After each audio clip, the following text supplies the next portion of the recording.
time again. The new stage is now set, so let the party begin. It's the same old game with a brand new spin, but we're still gonna play to win, y'all. That's what the start is about. Just the first touchdown, that's what it's all been about. Blood, sweat, and tears, keep your heart in the game. Everybody knows the name of the Dallas Cowboys. Let's go Cowboys. Let's go Cowboys. Let's go Cowboys. Dallas Cowboys. Let's go Cowboys. Let's go.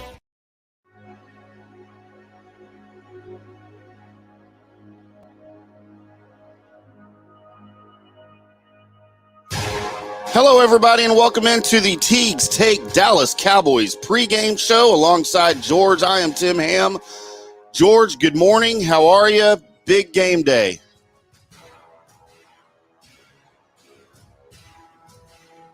Oh, I can't hear you. What do we got going on here? Oh, that's me. I forgot to hit them.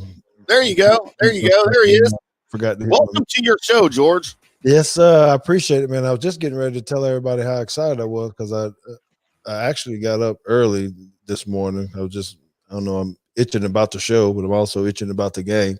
And I went and had me some really, really good pancakes from McDonald's this morning. That pancake and sausage at McDonald's is off the chain. You know what I'm saying? That's my free plug for McDonald's. Kind of famous.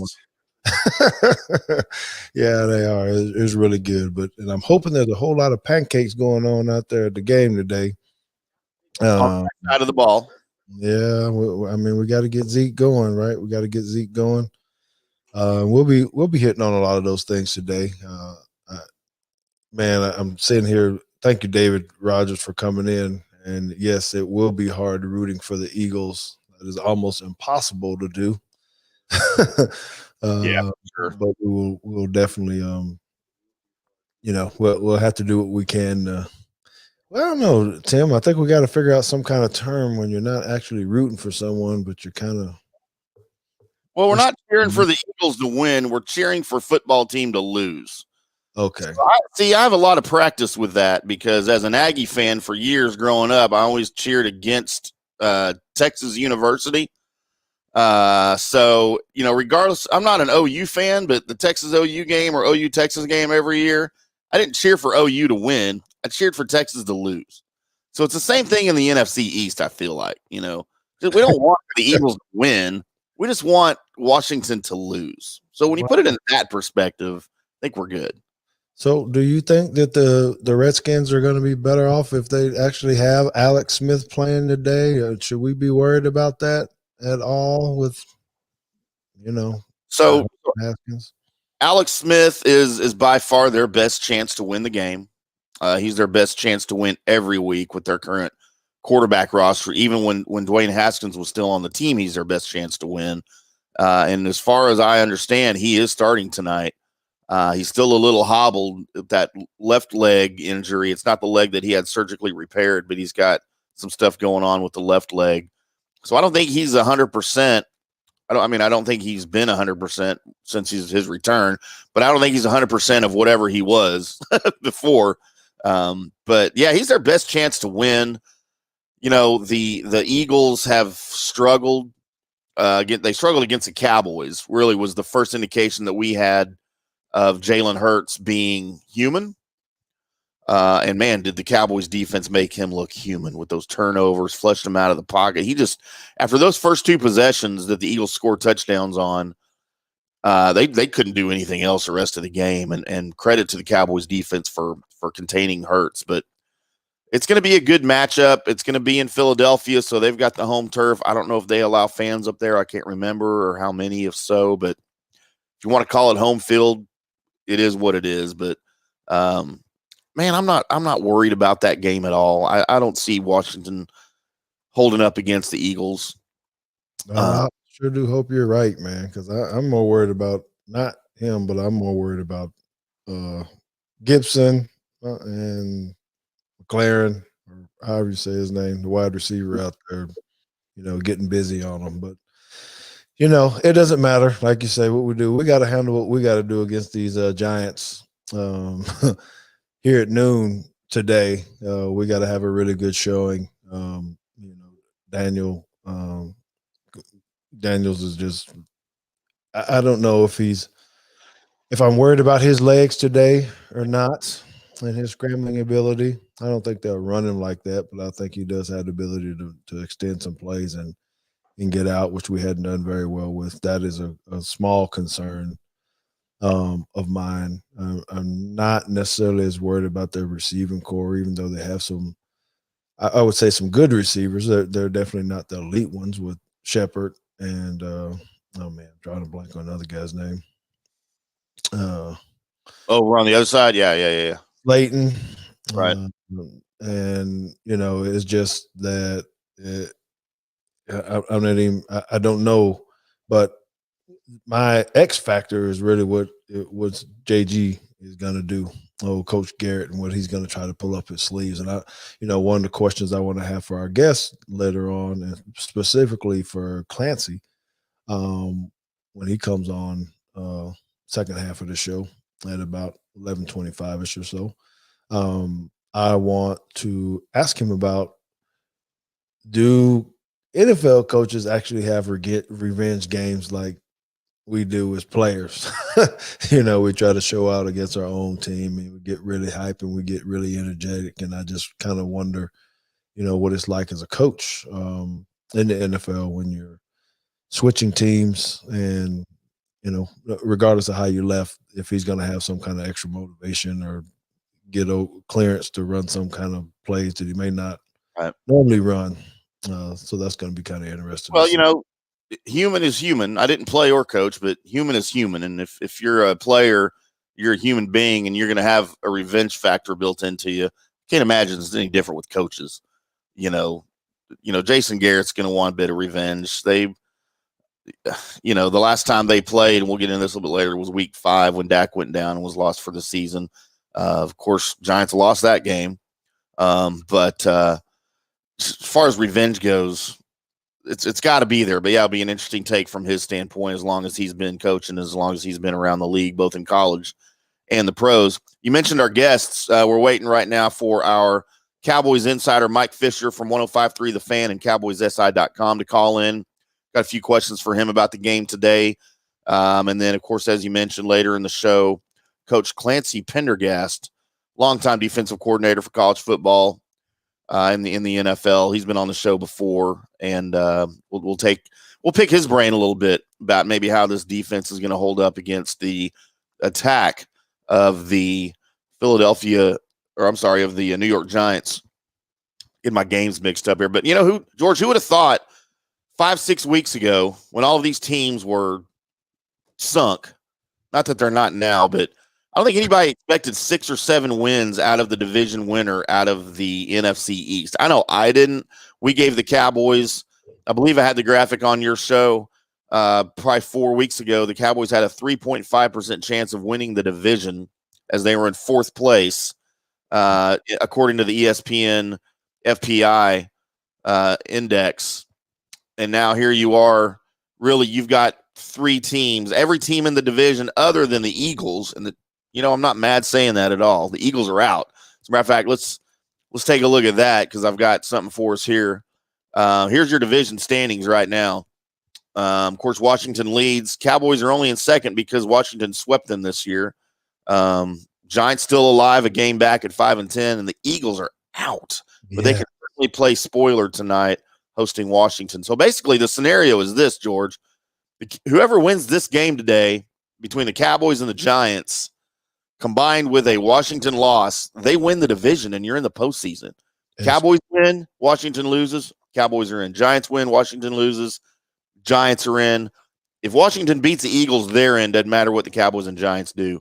So, a lot of from the worst division in football, a lot of drama and excitement coming out of the NFC East for the final week of the NFL. I can't believe it. Man, it's unbelievable how much people have been paying attention to the NFC East this year, especially as bad as we have all have been. When you're seeing teams starting 2-7 and you're just thinking of no way possible that anyone could get into the NFL, into the playoffs. And then, here we are on week 17, still trying to figure out who's going to get in. It's just it's hard to fathom, I would think, as a player and as a coach, when you start off like that and you're 2 and anything, 2 and 4, 2 and 5, 2 and 6, 2 and 7. Good Lord, I think you're already starting to pack your bags and really thinking about what you're going to be doing for New Year's in that first part of this month.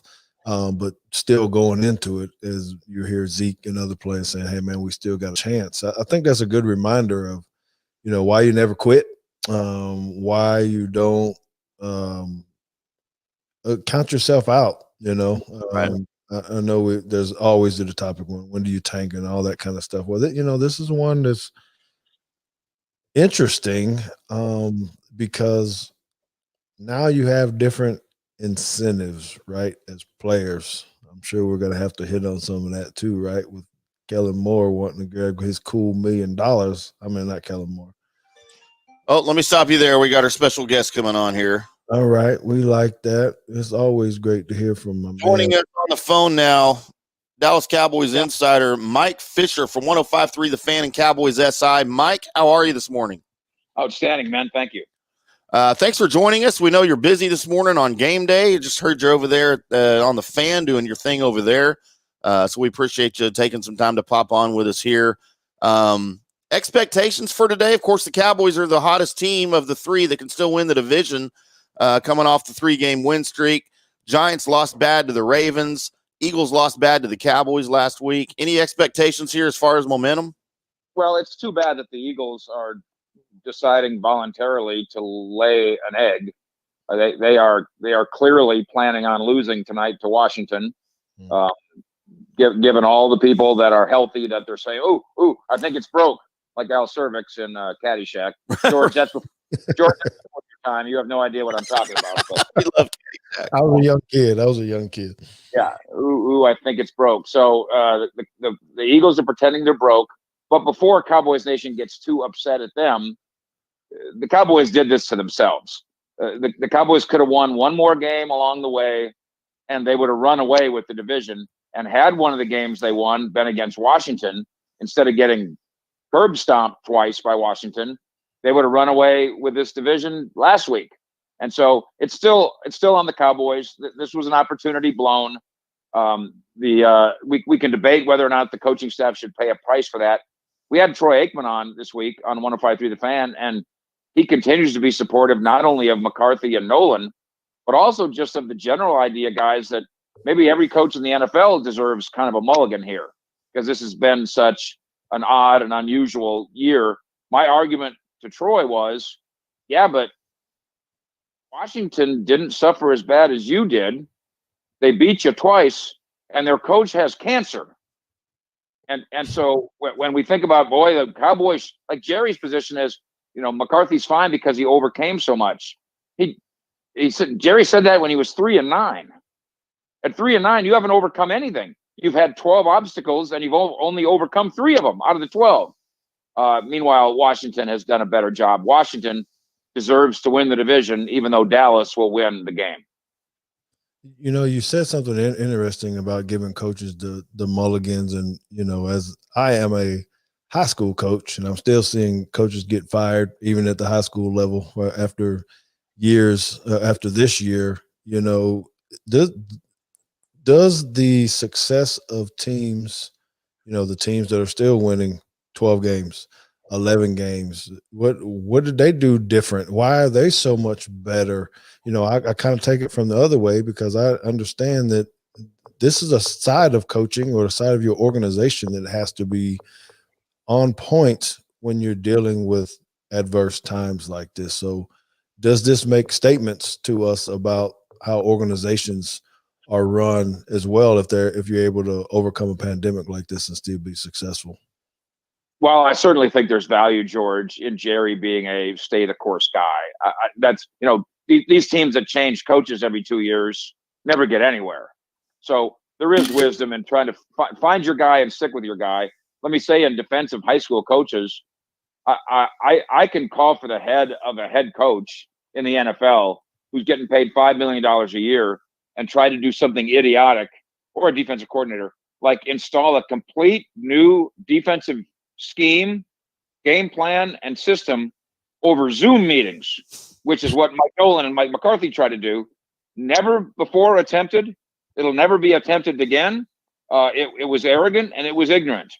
But the high school coach thing, come on now. That's not, I mean, George, I know you're a big operator. That's not a $5 billion business. So if we're ever going to cut some slack in the coaching profession, it might be this year for high school coaches who are also teachers, who are also parents, who are trying to navigate this COVID situation, while the high school coaches I know are also doing the kids' laundry and babysitting kids and taking them home and teaching math.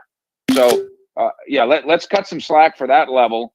But I think scrutiny at the very top of football is wise, and I think Mike Nolan is going to come under great scrutiny. Maybe today changes that, but Mike Nolan deserves to be on the hot seat, if only for the ignorant, arrogant act of trying to teach people a brand new world over a WebEx meeting. Is there any chance Clancy? Sorry, I got our next guest on my sports brain here. Any chance Mike Nolan can salvage his job and that he is a defensive coordinator next season? I think that we need to give him and the defensive players credit, because at 3-9, and they weren't loving Nolan and they weren't loving the system, and that's a fact. But then they go out and handle Cincinnati, and then handle again with a total of 10 takeaways in the last 3 weeks. So maybe it did take a little time for his system to take hold, and maybe he is a better teacher than he and his staff look like. But I know this, Tim, about 3 weeks ago, a really smart bet was that not only was Mike Nolan going to get fired, but that the entire defensive staff was going to get fired. Let's watch and see what they do at New York today. And then if you somehow make the playoffs, which seems unlikely, are you going to fire an entire defensive staff from a playoff team? I would sure love to see the opportunity to have that discussion, because wouldn't Tampa Bay and Tom Brady at AT&T Stadium next weekend be a riot? Yeah, and I give the Cowboys a good chance in that game, by the way. Over at the Cowboys Blitzcast, me and the great Colby Sapp, my wonderful co-host over there, we sort of got ahead of ourselves a little bit, and we were postulating possible playoff matchups already for the Cowboys, and we both like the Bucks. We both gave the Cowboys a good shot at home against the Buccaneers and Tom Brady. This is not Tom Brady 3 years ago, but it is what it is. Well, I don't want to get into that too much, because again, it's way ahead of ourselves and completely irresponsible broadcasting to be talking about the Bucks and the Cowboys in a playoff game. But so the weather doesn't look great up there. It's beautiful here in North Texas. It's going to be sunny and 60 today. Looks like some inclement weather up there in the Meadowlands. Does that favor one team over the other for you, Fish? Oh, George can speak to this even more than I can, but I just think there's some athletes that they've accomplished certain things and you don't bet against them. I don't bet against Ezekiel Elliott. I just think it's a dumb bet. Zeke's done, or Zeke, is he the same explosive player at 25 that he was when he was 20? No. You want to bet Ezekiel Elliott against Ezekiel Elliott in a gotta have it moment? I'll take Ezekiel Elliott and I'll take his side, and I'll defend what Zeke has improved on, even as he declined in some areas. This is a much more mature person and a mature leader than was the case 4 years ago. And so, maybe I'll be wrong. Maybe Zeke will fumble and bumble and stumble around, but I just think there's some athletes. Dirk Nowitzki was one. You want to give up on Dirk Nowitzki. You don't think they can make the play. Okay. But I'm gonna be the last guy to give up on Dirk, and I think I'll go that way with Zeke as well. Yeah, I agree with you on that, and thank you for saying that, because there's been a lot of conversation. I had sidebar conversations with whether or not Zeke is up to form. I just think he does a good. He's doing fine, but he's going to need another offseason, get into real football shape, in my opinion. And just keep being grounded the way he is, and I think he's going to be a dynamic. Continue being the dynamic person that he is for our team right now. Yeah, that's going to be good. It's going to be good. Last thing for you, Fish, before we let you go. Aldon Smith started the season like gangbusters, our best defensive player. getting all the sacks, getting all the hurries and pressure. Has he just gotten – he's kind of fallen off here. Has he just gotten tired? I mean, out of football as long as he was. Randy Gregory's come on and probably is our best defensive player right now. Yet Aldon Smith is still getting the starts over him. I believe I had it here that over the last 112 plays, Aldon Smith had 1 tackle. Why is he still starting ahead of Randy Gregory? Well, I think Tank Lawrence is your best defensive player, but it doesn't take away from your point. The coaching staff is doing this backwards. They're making Randy Gregory the spot player to go in for Aldon Smith. And it needs to be the other way around. And our conversation this week with Jerry Jones on 105.3 The Fan, I pointedly asked Jerry, because I already knew the answer. On Monday in the staff meeting with coaches, I said to Jerry, did you point out to them that playing Randy Gregory 20% of the snaps when he's your most impactful defensive player, that you guys have got it wrong? And Jerry goes, Mr. Mike, you're right on the money. Because I knew he did. Because I knew that in the meeting, he's looking at this deal and going, listen, every time we play Randy Gregory, X number of snaps, he gets 2 sacks, he gets 3 hits on the quarterback, and then in that last game, he gets his hands on the ball 4 times in a game. Now, George, defensive end. How many times do you see a defensive end touch the football 4 times in a game when he's not dropping back in coverage? It just doesn't happen. So now then we had McCarthy on, and he said, conditioning and rotation. And listen, this is a play-in, playoff, pre-playoff game. This is no time to save anybody. This is no time to mamby-pamby anybody. That Randy Gregory is more capable of winning you a game than almost anybody on this roster. And if Randy Gregory plays only 20 snaps in this game, Mike Nolan will get fired for that. Right. Gotcha. Fish, we appreciate the time. We know you're busy on game day. Enjoy the game. Enjoy your weekend. And hopefully we get a chance to talk to you here in the playoffs. Well, you guys, and I told you this, Tim, for years, and George, you're doing it now too. This is a professional radio program, and I'm always proud to be a part of it. Make sure you catch us all day long at cowboyssi.com, where we're, with the help of Sports Illustrated, we cover the Cowboys with more hustle and muscle than anybody in the country. Absolutely. Fish, give us your famous outline. Fish, out. Appreciate it. There he goes, Mike Fisher from 105.3 The Fan and CowboysSI.com. This is the Teague's Take Dallas Cowboys pregame show. We'll be back with Clancy Pendergast right after this. ProfoundSites.com for your personal and commercial needs. Websites built, repaired, secured, maintained, and found. Brent Thomas and ProfoundSites.com provide e-commerce development, website development, online marketing, web, mobile, and e-commerce consulting.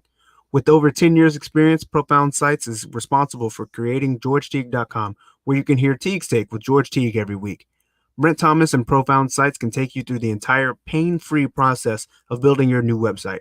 From initial discussion to planning, design, to coding, and making your site live and discoverable on the internet. Contact Brent Thomas at ProfoundSites.com or email him at brent@ProfoundSites.com.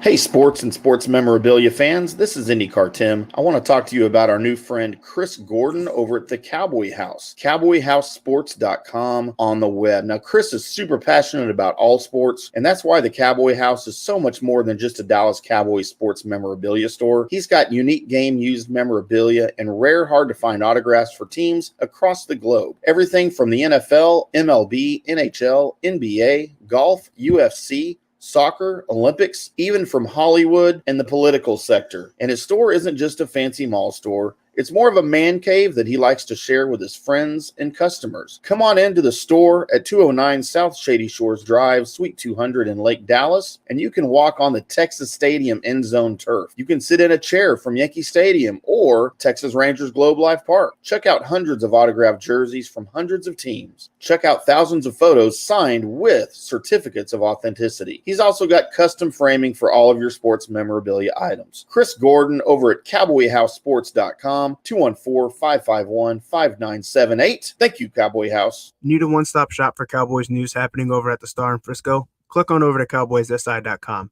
featuring Mike Fisher with 30 years experience covering America's team. It's the most popular of all Sports Illustrated sites and home to the Cowboys Blitzcast podcast. Cowboyssi.com is the place to get inside your Cowboys. With such a talented team of writers and reporters over there, you'll always know the latest about personnel and roster moves, salary cap issues, and draft class status. Click on over to cowboyssi.com and get the inside scoop on America's team. 3R Sports Graphics. Hello, everybody. You've probably seen the graphics that are out on social media every week that announce the guest for Teague's Take for that week, as well as their credentials listed there on the graphic as well. Those come from our good friend Tyler Sanders over at 3R Sports Graphics. Now, he only works for schools, so we need to mention that. Some of his proud schools are Liberty Christian, Parish Episcopal, Legacy Christian, and Fort Worth Christian. These are custom graphics for your school's athletic department. Hire Tyler Sanders and 3R Sports Graphics, and you will work one-on-one with a graphic designer. You will get final score graphics the night of the game, unlimited graphics with a 1-year contract, and you can fulfill the sports information director role of a school, but for a fraction of the cost. And he will handle this for you every week. He puts it out on social media for you as well. He handles that. Give Tyler Sanders a call with 3R Sports Graphics, 713-933-9767, or you can shoot him an email, tsanders2405@gmail.com. Tyler Sanders, 3R Sports Graphics, on Twitter at 3R Sports and the number 1. And check out his Twitter feed. He's got all of the examples. You can scroll through his feed and look at all of the graphics that he's done for everybody. Tyler Sanders, 3R Sports Graphics. Give him a call now. Thank you, Tyler.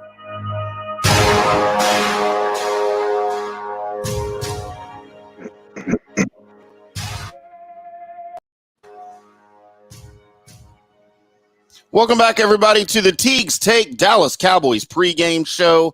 Alongside George, I am Tim Ham, and we are previewing basically Cowboys and Giants, what could be, based on what happens later tonight, the NFC East Championship game for all practical purposes. And we're joined now by the legendary defensive coordinator, college pro, Coach Clancy Pendergast joins us on the show. Coach, how are you this morning? I'm doing great, man. Got up early, got a little treadmill in, and excited to do the show. I'm really glad you guys had me on. We can't appreciate you enough for coming on here. George said, if we're having anybody on the pregame show, we got to have Clancy. Fisher second, we'll put him on the back burner. But we wanted to have Clancy on because, man, the Cowboys' defense is really, since the last time we chatted, they've sort of figured it out. I don't know if they're just figuring out Mike Nolan's system or if they've changed the system a little bit. What, in your estimation, what's going on with the defense? Well, I'm sure it took a little bit of time with the transition with the staff and putting in a new system and not really having much of an off season with everything being virtual and not really being on the field. But I think, more than anything, the last 3 games, the team's playing complementary football. They're scoring points on offense. They're controlling the clock. And, they've had some turnovers defensively the last few weeks. And I think when you look at the last 3 games, they're getting 15 or more third down opportunities a game. And so we all know the strength of that Cowboy defense is the front and the pass rush. So if you're getting 15 or more third down opportunities in a game, they're able to kind of pin their ears back and rush the passer a little more, which is really what they do best. And it's allowing the secondary to make plays on the ball. Where you look at some of the earlier games, against Philly or some of their other losses, they only may have 8 third down opportunities or 9 third down opportunities. So when you're getting 15 plus third down opportunities a game, it tells me that they're winning on first down. So they're creating, more negative plays on first down, stopping the run, being disruptive, and getting them in those third and a little bit longer situations, 3rd and 7 or more, where they can let those guys really rush up front and get after the quarterback. Does that first down play really help, as a play caller, as a defensive play caller? Where do you want to be with that? Do you have to be, is it successful if you don't get any yards, or is second and long too much to start the call for? Yeah, I think when you're looking at the running game, you want to be 3 yards or less on first down. You get them in 2nd and 7, 2nd and 8, 2nd and 9. You get in that 2nd and 3 to 6 area. It's kind of a waist down situation because they can take a shot, they can run the ball and hopefully get a first down from their standpoint, or they can get it in a situation where it's 3rd and 1 to 2 and it makes for a little bit easier third down conversion. And it's harder to rush the passer in those 3rd and 1 to 6 area because some of those passes are going to be quick passes and it's just harder to get there. But I've always had an earmark. You got to win on first down. You got to get them in 2nd and 7 or more. That way you kind of keep the yardage in a manageable situation for the defense and don't allow the offense to dictate what they want to do. Interesting. Very interesting. I got to lighten it up a little bit because me and Tim were laughing about this a little bit earlier and player incentives, right? Getting to the playoffs. The Cowboys got a chance to get into the playoffs. Of course, they need some help. Okay. We got to root for – no, I'm sorry. We have to root. What did you say, Tim? What is the word I'm trying to do? We have to cheer against Washington. We don't cheer for the Eagles. We cheer against Washington. All right. So we're cheering against the Washington football team to help us get in the game. But there's these incentives that someone keeps throwing out that someone's scheduled to make $1 million if the Cowboys get into the playoffs as a – It's Andy Dalton. It's in Andy Dalton's contract. He played 50% of the snaps this year and they make the playoffs. He gets $1 million bonus.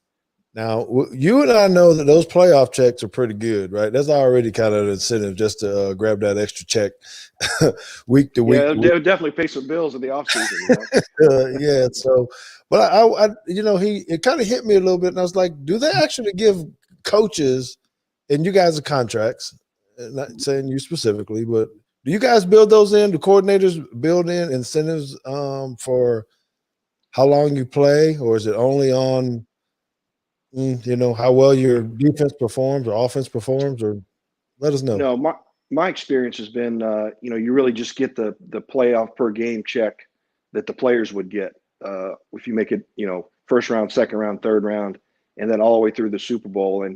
And the winning check in the Super Bowl is probably, I would say 60 or 80,000 more than a loser. So, I mean, they're both pretty good checks either way. But my experience has been in the NFL where you got incentives based off just playoffs.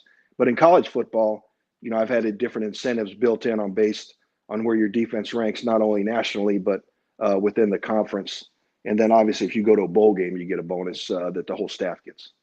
Yep. Now Clancy's done a tremendous job of turning defenses around. And one maybe on the next time we have you come on, we'll put up this graphic of how he's taken defenses. He's taken several jobs where defenses were mediocre, and then he has moved them into the top ranks, on every level and every team that he's been on. It's very outstanding. And so when Tim was asking you about this, I want to go into the secondary a little bit more. Now, I know you alluded a little bit with, saying the front is playing better, the front 6 or 7.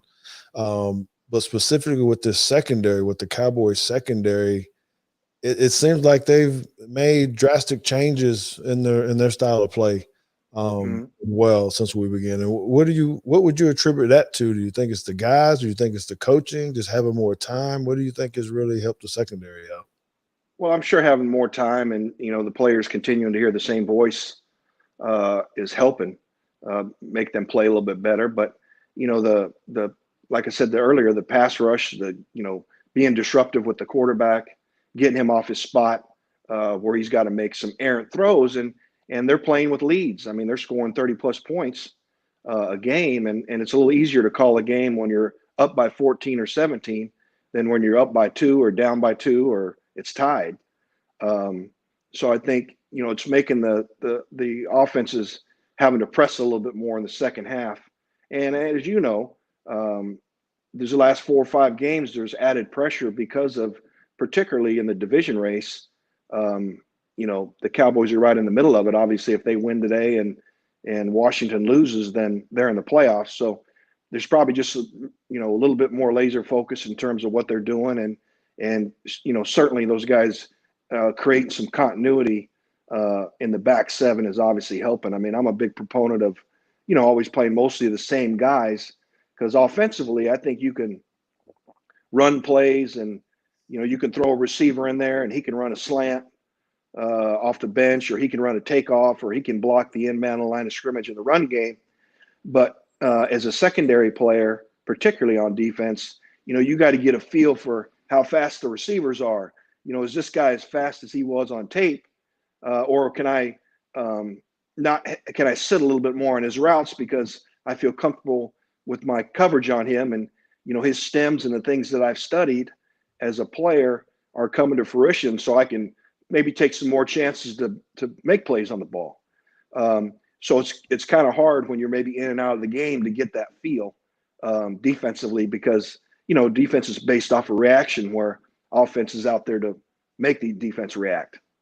Now, I don't know how much you've seen the Giants play, but do you think do we match up a little bit better with the receiving crew that the Giants have?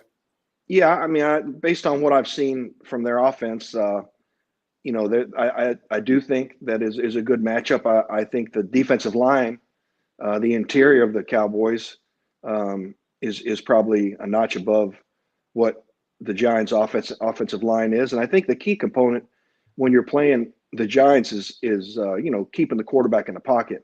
Either one of those guys, whether it's Jones or McCoy or whoever it may be, is not letting them make those extended plays when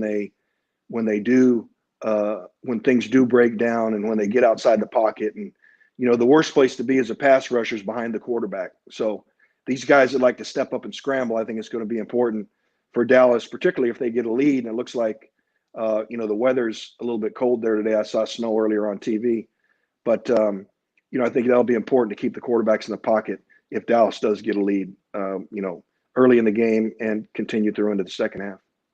All right. So, Coach, it appears, at least in my estimation, that the defensive side of the ball is the stronger side with the Giants. Daniel Jones has struggled this year as he has in previous years, and I guess the draft will tell us how frustrated the Giants are with Daniel Jones come that time. But as far as the defense goes, I think even the secondary is the strongest part of that defense. Do we see any problems with that Giants secondary possibly causing issues for our big three wide receivers, or do you think that Andy Dalton, the chemistry that he's built with those guys here the past few games, really the past 3 games specifically, can overcome that secondary? Yeah, Patrick Graham, their defensive coordinator, spent a lot of time in New England with Coach Belichick. So they're a multiple defense. When you look at them, they're gonna take away whatever they think your strength is. So they're kind of a game plan defense in terms of they're going to be different every week. They're going to have their base stuff they do, but there's going to be a good portion of it wherever your numbers are, where your strengths are, they're going to try to take it away. And whether they see that's taking away the run with Zeke, or is it the 3-headed monster wide receiver, that's what they've done all week in their meetings and made that decision. But I do think that the strength of that defense probably is their secondary, and the weather could be a factor today too. Depends on how much it snows. It continues to snow, and that cold weather can make a little bit of difference catching the ball. But they're, like I said, they're very much a game plan defense. So what you see on tape the last 4 or 5 weeks may not be exactly what you get. So I imagine there'll be somewhat of a feeling out process for the Cowboys offense to kind of decide which way they go as the game moves forward. Sure. With the weather, they may be depending on the ground game more, so that may put the Giants' focus on stopping that ground game. It sounds like Andy Dalton might want to be throwing it, though. Incentive, like we talked about. He may want to put this game in his hands, and you know what? Based on the last 3 games, I don't blame him, and I wouldn't fault them for that. And I would put their chances pretty high should that happen. Right. Hey, before we let you go, Coach, I want to ask, because I know a lot of our listeners and viewers probably want to know this, and I know I do as I sit here. Of course, there's a whole lot of talk about Kellen Moore and whether or not he was going to go to Boise State. And obviously, he didn't. I think Jared gave him an extension or a raise or something to keep him here, and I did predict that he was going to throw out something to try to make sure that he stayed. Same exact thing he did with Garrett back in 2008 or whatever, when the Ravens and Atlanta wanted to hire him. Yeah, so I'm just kind of wondering, man, when you're as a coach, and especially if you've started out in the NFL, what are the things that a coach really has to think about, especially if you're going to come out of the NFL and go into the collegiate realm? How much different is it? How much different is it for you to prepare or have to transition out of the NFL down to college? Can you talk about that? Yeah, that's a great question. I'm sure I'm excited for the Cowboys. They were able to keep Kellen. I think he's a great coach and does a good job and is really on the cutting edge of a lot of things offensively. But from taking that step down to the collegiate level, I think number one, the first thing you got to do, you take a job as a head coach is, you got to contact the parents and make those relationships with them because, you didn't recruit those kids. So, now with the transfer portal where guys can leave in 1 year because of the COVID situation and leave and go to another school and play immediately, you got to go in and start recruiting your own kids right now because they got a new coach and a new face. And those aren't the people that's not the coach that sat on their couch and promised the parents that their son was going to get a degree at their university. So I think you got to make those relationships first. And then once you can kind of control your team, then you got to go right into the recruiting process, which you got to keep your recruits that you have committed and through the second signing day period, which is in early February. And as a new staff, you got to identify, hey, these 11 spots that we got left and we got commitments to are these guys that we want systematically moving forward because you're a new staff. So you got to definitely look at that. And, the probably the biggest thing is once you start into the conditioning time with the players and certainly through spring football in the summer is the 20-hour rule, where you only get to spend 20 hours a week with the players. And, you can only get a 45 or 50-minute meeting before practice where, in the NFL, my last job at the 49ers, I mean, we had 5 40-minute blocks before practice even started. So of meetings. And so with a 10-minute break in between. So you had 4 40-minute meetings in the morning, and then you walk through, and then you eat lunch, and then you do another one before practice. And then after practice, you meet. So when you start talking about teaching, coaching's coaching and teaching's teaching, and you want to do things that you're good at, but that 20-hour rule really comes into effect when you start coaching your players and trying to implement the things that you want to do because you just don't have time to maybe do the type volume things that you would do at the NFL level. Man, the grind is real, Tim. You hear it? 5 40-minute meetings, fellas. Yeah, you used to help me keep everybody awake in our meetings, George. You know that. Seeds, man. You got to have them sunflower seeds. That's right. George walked around the room with one of those wooden rulers and just started smacking guys on the arm when they fell asleep, like in my grade school. Yeah, once he saw him start dozing, he'd say, "Stand up." Yeah, stand up. Get up. That's It's funny. dark and cold in those meeting rooms, too. Mm-hmm. Well, Nice. we thank you, man. We appreciate it, Clancy, for your time coming on, hanging out with us for a little bit. Always, man. I love talking to you, and I'm looking forward to doing this again, having you on. The insight that you bring and just the knowledge you have is awesome, man. I sure do appreciate it, and thanks for having me on. And Happy New Year, you guys, and I look forward to doing it again soon. Thanks, Coach. We'll talk to you hopefully in the playoffs. That's right. Yeah, I'm available anytime. Let's do it. All right. Thanks, Coach. There he goes, Coach Clancy Pendergast, defensive coordinator extraordinaire.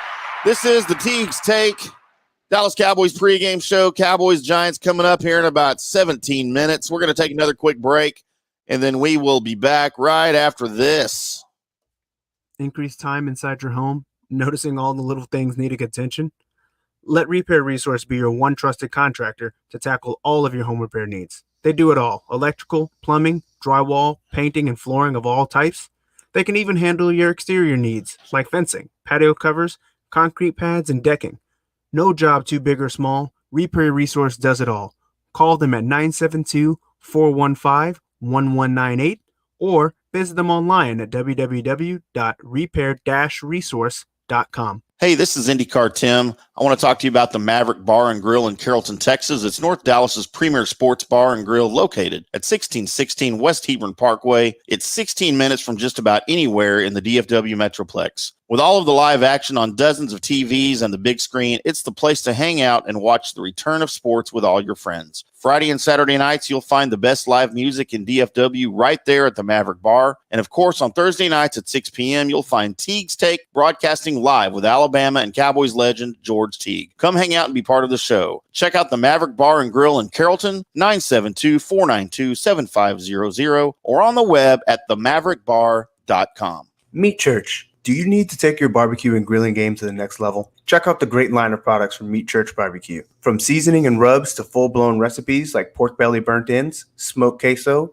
beef ribs to smoked bologna, and Texas-style brisket, Meat Church has what you need. If your barbecue and grilling game is lacking, check out their barbecue classes and events. They'll help you raise your game to impress your friends and family. If you're in the Waxahachie area, please check out their store at 205 West College Street or give them a call at 214-980-1063 or head on over to meatchurch.com for locations near you where all their great products are available. Or order directly from them online at meatchurch.com.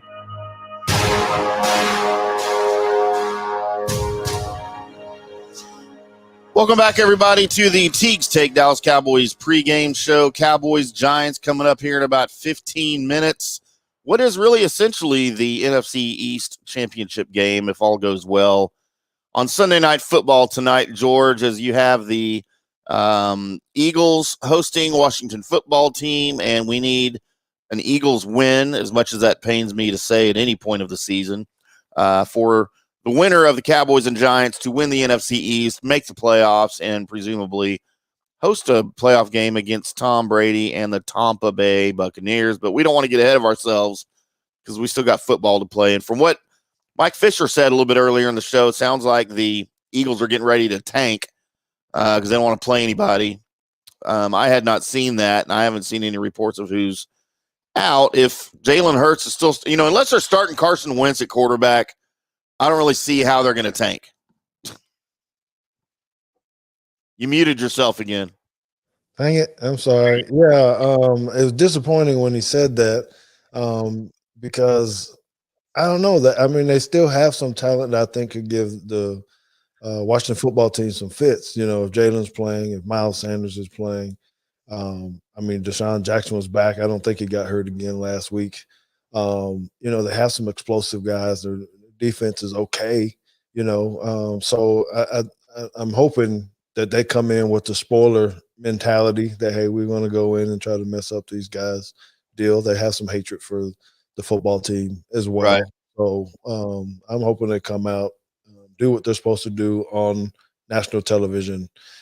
And, when you're in the primetime spot, you can't go out there and just not play your guys. We need to be like basketball or something. If they do that, they need to start finding people for not playing the players. I hate when that happens. So, hey, and before we, get into wrapping this thing up, I do want to say thank you. I've been watching, Tim, some of the guys, and I've been seeing some people subscribing to our YouTube channel, man. I'm saying thank you guys for that. We do really appreciate that. It doesn't matter. We like when everyone joins us on Facebook, on Twitter, Periscope, and YouTube. So thank you guys for subscribing. Make sure you're I see JT. Give us some likes, man, and just keep doing what you guys are doing for us. We appreciate it. Hopefully, give us feedback and everything else. Make sure you're trying to reach out to us and tell us what you like to hear, what you like to see, and communicate with us. You can find me at Teague Football on Twitter and Instagram, and you can hit me that way through Facebook, or you can just go to my George Teague page there as well. So thank you guys for that. Absolutely. We're just trying to grow the show, grow this thing, and we love doing little bonus episodes, by the way. Looks like everybody's tuning in, and we've got some comments and some interaction. We love the interaction. It's kind of a short show this week with the pregame, only an hour, so it's tough to get to all the comments and questions. But when we got experts like Mike Fisher and Clancy Pendergast joining the show, we kind of have to give way to their opinions and make sure they've got time to talk about what they want to talk about, because they're the experts along with George. I'm just along for the ride. But it's a lot of fun. We appreciate everybody that's tuned in. We appreciate everybody really that's watched Facebook, YouTube, Periscope. You guys downloading the weekly podcast every week. We appreciate that very much. The numbers are growing every week. Make sure you tell your friends about it. Make sure you share those episodes on your social media. Make sure you hit the little bell so that you get the notifications for new episodes wherever you listen to your podcasts. And George, it's that time of the show, I believe, where it's time for some predictions. Yes, sir. So we need to predict not just this game, but we need to predict tonight's game because they kind of go hand in hand, you know? I mean, whoever's watching this game's got to be watching tonight. And it's interesting that the NFL flexed this game. Of course, Cowboys-Giants were originally scheduled for tonight. And then you had Washington and the Eagles were going to play today. And I get why they did it. You know, it's really all of this depends on the Washington football team. I knew I was going to do that at some point because they hold all the cards. They hold everyone's destiny in their hands. They win, and they're in. They lose, and it's the winner of this game here coming up in about 10 minutes. That's the division champ and hosting the playoff game. So all that being said, predictions for Cowboys, Giants, and for football team Eagles. George. All right. And yes, first I want to say I think it would have been better if they would have flipped it back the other way, because how cool would it have been if, you know, the Washington football team loses, and then we'd have the Cowboys playing for the championship. But anyway, I'm taking the Cowboys. I think they did that because if Washington and the Eagles played today, they won, Washington wins. Well, nobody's going to watch the Sunday night game because nothing matters. You know, nobody's going to watch the game anyway. So, they're all watching it. We will. Okay, so game coming up. I'm taking the Cowboys on this one. I think it'll be a very good game. I think there'll be some scoring going on. I'm taking the Cowboys to win the game 34-27. I think they'll have a few plays. They'll make some runs, but I think we're going to outlast them because we got too many weapons, and I think we'll move the ball on them. So 34-27 for us. The night game between the Eagles and the Washington football team, I'm going to take the Eagles. I think it'll be a well worth watch game. That's probably going to come down to the last few seconds of the game.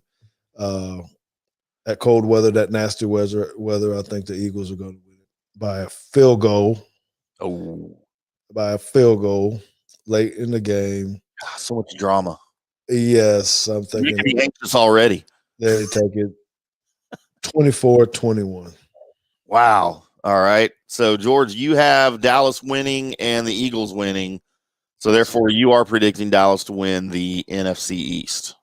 Yep, and JT's hating me right now because he's still wanting the Redskins. The Washington football team to win it.